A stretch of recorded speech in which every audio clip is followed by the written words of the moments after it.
All right, this is a quick demo of this sweet Awia F990 stereo cassette deck. It's a 3-head deck with Dolby B and C, Dolby HX Pro compatible, and it's got some really cool features on it too that are really kind of handy. It has an automatic bias calibration system on it. It also has, when you're playing back Dolby encoded cassettes, it can detect which Dolby encoding it has on it, and set that, and obviously has an automatic tape chemistry detector, so it'll know if it's normal chrome or metal. And then the other cool feature is once it's figured out what the bias and what the tape type is, it will also automatically set the record level if you want.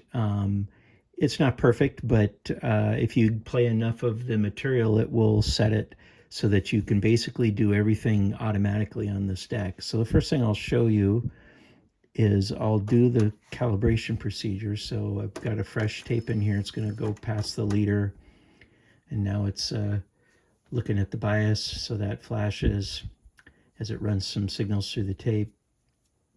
It also has an automatic detection of the size of the tape. So this is a 60-minute tape, and so it's telling you it's got 29 seconds left.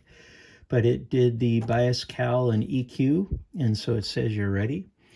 So the next thing I'll do is I'll play some track here, and what I'm going to do, I'm going to set this to record, but it's not recording yet. And I'm going to set the auto level control, and it's going to go through and figure out what the best setting is. I think it probably already did it, but you can see if I hit auto, it's going to back it off. And you hold that, and then it kind of figures out the best level. And so it sets that level for you.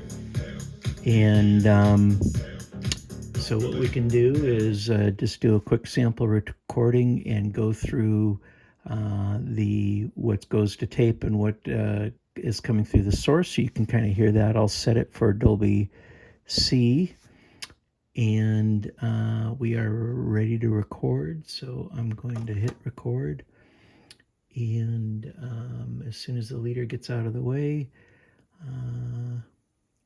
and you can see the counter starts counting down, saying it's a 30 minute per side.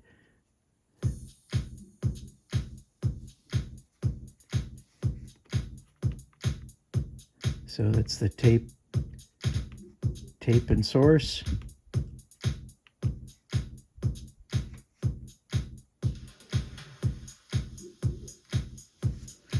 Can't do too much here because the copyright police will get mad at me.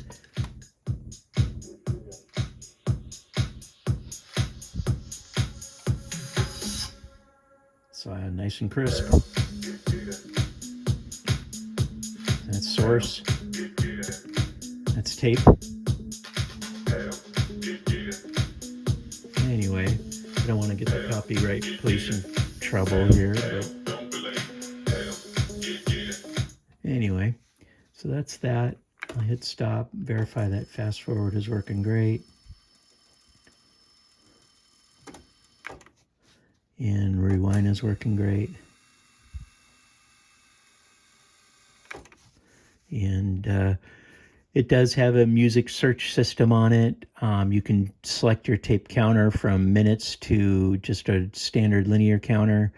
When you do minutes, it generally should detect whether it's a 60 or 90 or 100, but you can also tell it what it is by this tape length button. Other than that, there's probably a ton more that I can go through, but I don't have time in this demo. I'm just more or less verifying that it's all working on this particular unit. I replaced the belts, reset the azimuth, went through the calibration on it. Everything actually was really pretty close for something that's over 30 some odd years old. Really didn't have to do much adjustments to it. Also pulled a few of the power supply caps just to test them on my cap tester and make sure they were in good shape, because they were kind of uniquely shaped capacitors. I didn't have any in stock that to replace them. Otherwise, I'd just normally replace them. But I put them on my cap tester, and they tested with zero leakage. And so he said, I just said, I'm going to put these back. These all work great. That's this deck. It's a beaut.